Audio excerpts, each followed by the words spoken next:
Après la découverte d'un troisième corps sans vie dans le quartier nord de Bayonne hier soir, dans ce bois de Peille, le procureur de la République confirme certaines informations.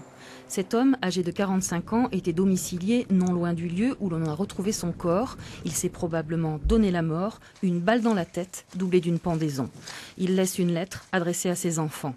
Cet homme était poursuivi pour violence et devait comparaître en novembre. Son ancien ami avait porté plainte. Seulement voilà, cette dernière a été assassinée la veille au soir. Il s'agit de l'auxiliaire de vie retrouvé aux côtés d'un octogénaire à Anglette.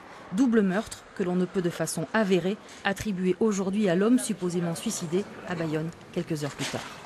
On remonte assez rapidement à un ancien compagnon de l'auxiliaire de vie, qui est un monsieur avec lequel cette personne a cohabité pendant 1 an. Il s'était séparé en 2012 pour des violences pour lesquelles elle avait déposé plainte 1 an et demi après les faits, donc en novembre 2013 à peu près, et qui avait été poursuivie par ce parquet. À l'occasion d'une conférence de presse donnée cet après-midi, le procureur de la République de Bayonne confirme le lien affectif qui liait l'homme retrouvé mort à Bayonne et l'auxiliaire de vie poignardé à Anglette.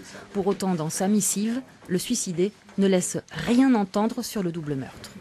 Nous avons 2 affaires dramatiques. D'une part ce double homicide, d'autre part ce suicide.